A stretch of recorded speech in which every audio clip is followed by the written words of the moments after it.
Welcome back, everybody. So we've got an interesting video for you today. The headline is that Alibaba and Tencent, Chinese companies, were both placed on the Notorious Markets list. And this list is created by the United States Trade Representative, or for the rest of the video, we'll refer to it as USTR. So first of all, we need to clarify what the purpose of USTR is. They oversee global trade policy and trade negotiations. Now, of course, this would include piracy issues and counterfeit products, etc., which is then the purpose of the Notorious Markets list. The purpose of that list is to identify those who engage in trademark counterfeit and copyright piracy. Now, to say that Alibaba and Tencent were put on this list is kind of just for a headline sort of thing and a little over the top. That would suggest that each company as an entire whole were put on this list, and that's not true. Respectively, AliExpress was put on the list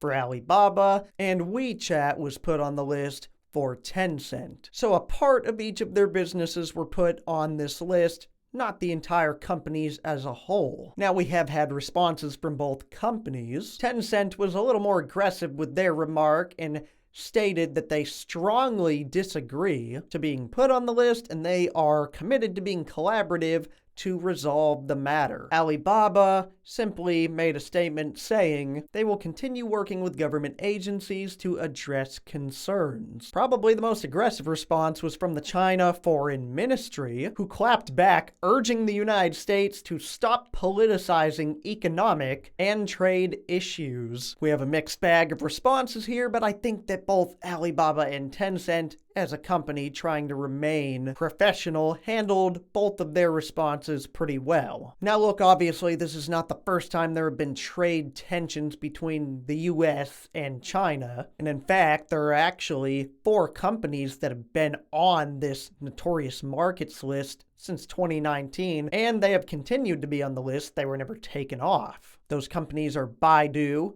Taobao, DHgate, and Pinduoduo. Within that list that USTR made, they also stated that China continues to be the #1 source of counterfeit products. But I mean, let's be honest, counterfeit products and piracy happen all over the world, and the reason China happens to be #1 probably has to do with them being the biggest population. And I mean, piracy and counterfeit products even happen within the US, so even though this looks to be made a Chinese issue, I mean, this happens all over the world. China just so happens to be the one being put on blast for it right now with this list. Now, a really important thing to discuss is the fact that being put on this Notorious Markets list does not hold any bearing in terms of being put under some sort of penalty. It has nothing to do with changing tariffs or trade agreements and copyright piracy. So again, there is no penalty for being put on the list, but it's still not a good look for either company, which is why they both came out with statements about it. Now, I don't really have too many thoughts on the issue, as I'm just trying to state facts and information about what happened, but I will say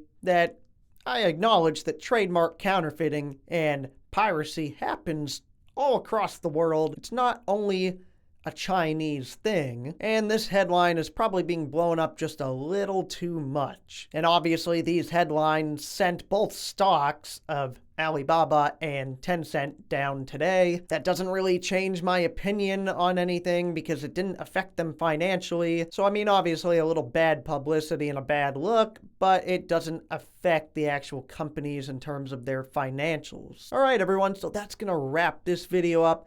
Let me know your thoughts on this situation down below. And if you like this kind of content, go ahead and sub to the channel and give a thumbs up to the video. All right, everyone, y'all have a great day.